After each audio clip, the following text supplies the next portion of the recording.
In shape, 145. Yeah. In shape.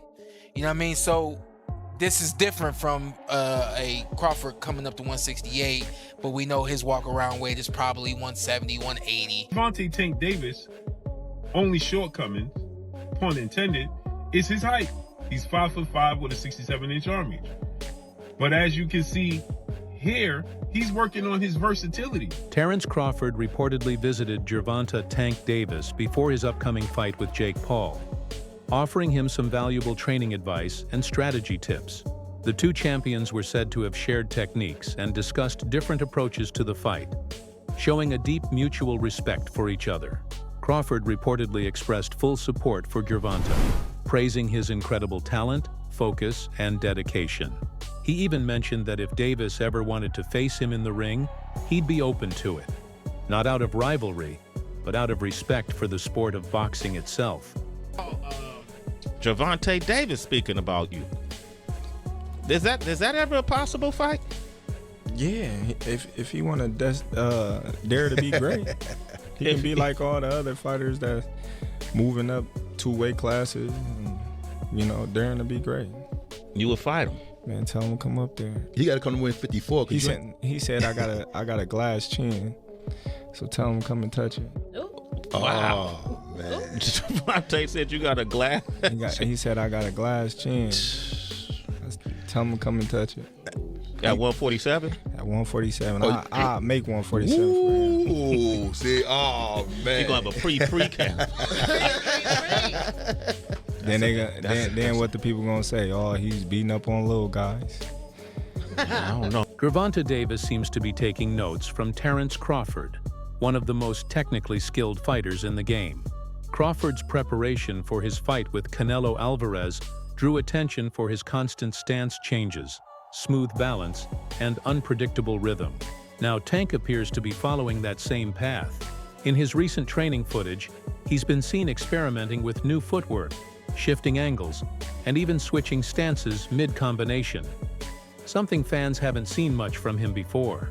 Many observers believe Tank is not only learning from Crawford, but also studying Jaron "Boots" Ennis, who's known for being equally comfortable fighting from both stances. This shift in Tank's style signals that he's planning to surprise everyone when he steps into the ring against Jake Paul. Right. This is scary. Gervonta Tank Davis is working on his versatility. We already know he has that ultimate equalizer, that special God-gifted one-punch knockout power. But he also can box. Gervonta Tank Davis, he's very durable, has a chin, never seen him visibly hurt. Gervonta Tank Davis also has great footwork and foot placement. And here you see Gervonta Tank Davis' only shortcoming, pun intended, is his height. He's 5'5" with a 67-inch arm reach. But as you can see here, he's working on his versatility. He's now working on fighting orthodox. He's naturally a southpaw. Now he's working on fighting orthodox. Great switch hitters, no diddy, in the sport of boxing. Showbiz the Adult, a well-known boxing commentator, said that the upcoming fight between Tank and Jake must remain exciting. According to him, a lot of people expect the match to look like a friendly sparring session, with both fighters holding back to avoid embarrassment. But if that happens, it could destroy both of their careers instantly. Fans would lose interest and stop paying to watch them fight again. With both Tank and Jake having massive fan bases that demand action, this fight can't be slow or cautious. It has to be intense and real, because if it turns dull, all the hype surrounding it will disappear. Career ending. It could be career ending. Jake Paul can end his whole shit. That's the black. Tank can end Jake Paul's whole shit.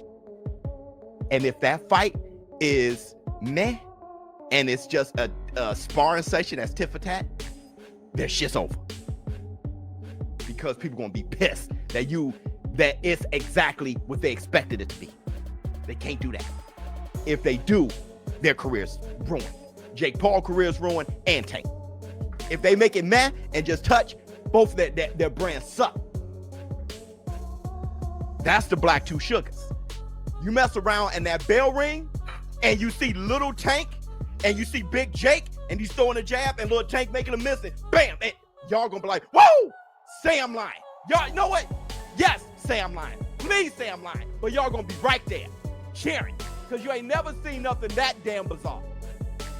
Even De La Hoya versus Shaq had headgear, and Shaq ain't a boxer. That right there, fireworks.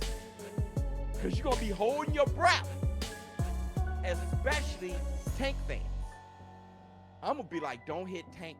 You're going to see Tank little ass legs. He's going to come, and big ass Jake, big legs, and big ass head. Watch. Y'all talk all that shit now because y'all love talking shit. Y'all love hating on things until you see it.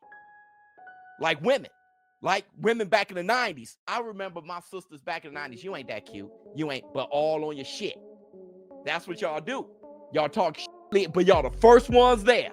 Keith Thurman made an interesting point about Gervonta Davis and the people who criticize him. He said the same fans who constantly complain about Tank's performances are the ones who never miss his fights. They say he's overrated, yet they keep tuning in every time he steps into the ring. Thurman believes that this kind of behavior actually helps Tank, because even negative attention keeps his name alive. Every time people call his fights disappointing, they're still talking about him, and that only makes his brand stronger. Whether they love him or hate him, they're still watching, and that keeps him relevant in the boxing world. If you're really not happy with Tank, first off, don't watch Tank. Don't do it. You know what I'm saying? You support it, then what you doing? You can't not support and support at the same time, right? So if you're a boxing purist, then this fight with Roach is really more for you. It's going to be more up your alley, you know? If you just like all entertainment, all fights, all hypes, all everything, then you're going to want to tune in to the Tank and Paul's show there, you know, because that's all for entertainment. What does it say? For entertainment purposes only, right? It should say like somewhere in the small print of the promotion. For entertainment, don't do this at home, kids. You know, sometimes Disclaimer. Yeah, disclaimer. For entertainment purposes only, you know. So you know, it's money-making purposes only. You know, it is what it is, people. When Claressa Shields commented that the only fight that really makes sense for Tank is against Shakur Stevenson, it didn't sit well with him. Tank responded sharply, saying, "No one has the right to tell me what to do." His message was clear. If people want to be fans, they should just be fans, not try to act like his managers. That reaction came from a deeper place. After his draw against Lamont Roach, many of his own fans turned against him online, calling him overrated. That criticism clearly hit hard, and now Tank is done living up to other people's expectations. His mindset is simple. He fights on his own terms, not for approval, not for validation, just for himself. And it says that, you know, pretty much the only people that can beat him is Shakur Stevenson. And I don't know who else he said. She thought that at a point in time that Devin Haney could beat him, but now she doesn't believe that. But so really the only fight that there is for Gervonta Davis is Shakur. What a mighty, mighty convenient argument. And Gervonta Davis responded, and basically his response was, "Come on, girl, stop talking about me so much because you're making me feel like I'm special." Right? So he pretty much just, you know, kind of blows it off. But I really think that there's something much deeper going on here, and it is that this. And I said it again. I said it in another video. I'll say it in this one. The Bud Buddies. The Bud Buddies are a crew of boxers that all hang around and worship Terence Bud Crawford. And the main two members of it, besides the people that are actually in Terence Crawford's camp, as fighters are Shakur Stevenson and Clarissa Shields without a doubt. Clarissa Shields is a huge backer of Terence and a huge backer of Shakur Stevenson. At the end of the day, the only thing she really cares about is what's in the best interest of Shakur Stevenson. And anything and everything she say is angled that way to get Gervonta Davis to do something that Shakur Stevenson wants him to do, which is really do all the hard work and then be there for Shakur Stevenson to become a star at the end of it. I'm telling you, man, I believe that to the bottom of my soul, that is the same plan that Terence Crawford ran on Errol Spence Jr. The matchup between Tank and Jake Paul doesn't really fit the traditional structure of boxing. As many analysts have pointed out, fights like this don't represent true competition. They exist somewhere between sport and entertainment. The strange part is that both men are still in their athletic primes. Exhibition fights usually make sense when boxers are past their peak, like the recent shows by Floyd Mayweather. But in this case, both Jake and Tank are still active, strong, and chasing their careers. That's what makes this event so unusual. It blurs the line between a legitimate boxing contest and a viral entertainment stunt. Fights like this with fighters pretty much in their prime. But other than the size mismatch, most people are wondering why has Tank taken this fight? And those were the first questions targeted to Tank in this presser. Because usually these sorts of bouts are relegated to the latter part of your career. And for most Gervonta Davis supporters, they thought they would get the big fights next, the Shakurs. They didn't think he would be fighting Jake Paul. Although Tank tried to push it off as fans should just be happy watching the sport and hey, haters will be haters, I think that's quite unfair to the people who have been loyal supporters of him and honestly have paid his bills. He tried to compare the level of criticism he gets to the likes of Mayweather, but the difference is with his mentor Floyd, he really did fight a lot of champs in their prime. Has Tank? Well, not really. The most notable fight he's recently had that the people actually wanted was the Ryan Garcia fight, and the only reason he took that fight was because everything was on his terms. And other than the Ryan fight over the last couple years, it's either been people who aren't in his weight division, which he's pulling up, or fighters ranked in the lower half of the top 10 lightweight list. The fights people have truly wanted to see just have never materialized, and simply that's why people criticize him. If the likes of Crawford never fought Spence or Usyk never fought Fury or Joshua, they would have caught the same level of flack. The reason why fighters like them are applauded is because generally they take on whatever challenge is in front of them. Tank instead, his whole career has bobbed and weaved around the most significant challenges that the people actually want to see unless he has everything his way. Another concern about this fight is the huge weight difference. Jake Paul walks around close to cruiserweight range, while Tank Davis normally fights between lightweight and super lightweight divisions. That's roughly 60 to 70 pounds of difference. A gap that boxing rules were designed to prevent. Weight classes exist for a reason, to keep fights fair and protect fighters from unnecessary harm. If these kinds of mismatched fights become common, it raises the question, what's the point of having divisions at all?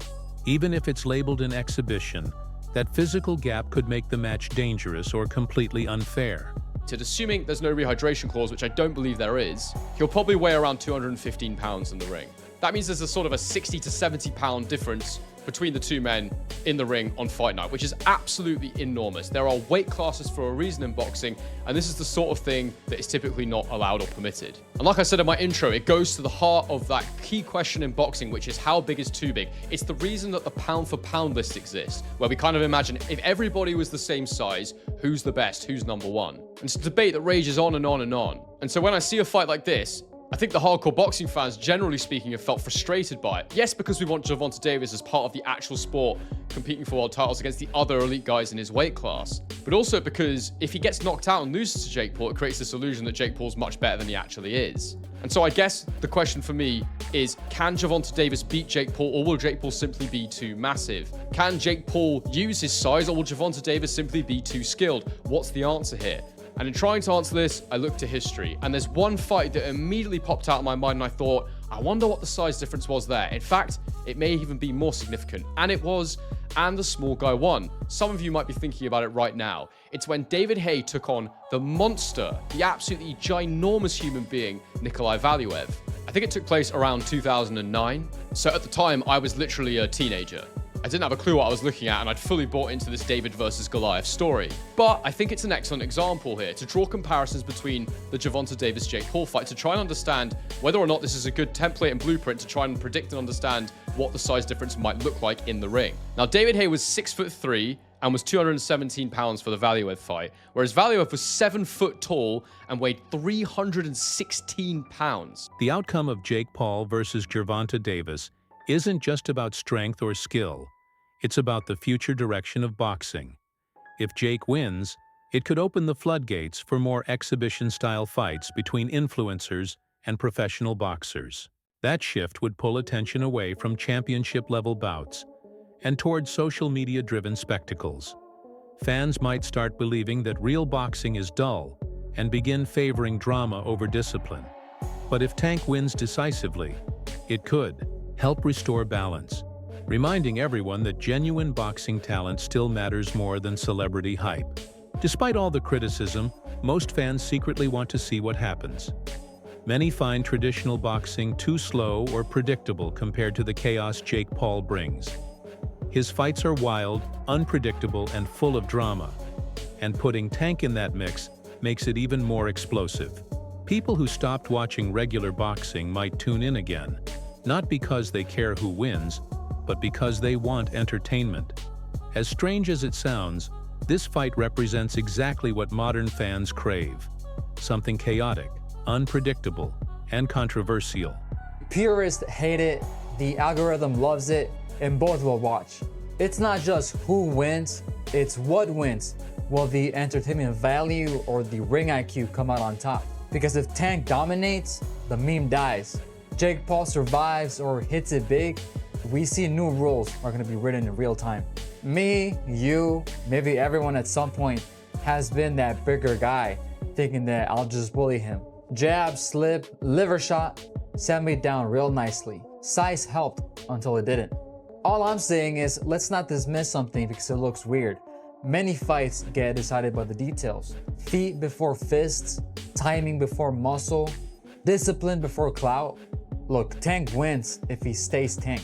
He's built on patience, traps, explosive counters. That's hell for a tall guy who gets eager. Jake's long jab is the gate, but Tank's head movement is the key. Once he times it, the door's getting open and the furniture is going to get rearranged. Think locksmith versus padlock. Big padlock looks scary until the right tool clicks once. Jake throws that overhand like he's bowling with the shoulder. Effective, but you don't see it. Promoter Eddie Hearn shared one of the sharpest takes on this matchup. He said, "Boxing and entertainment are two completely different things. When you mix them, the sport loses its identity." According to Hearn, the fight between Tank and Jake isn't about real competition. It's a business event designed for attention and money, not for legacy or titles. He warned that once fans start accepting fights like this as normal, the credibility of boxing itself could begin to collapse. His opinion carries weight. He's seen firsthand how quickly entertainment-based boxing can overshadow true championship-level fights. Said that there was a chance that Jake would fight in November.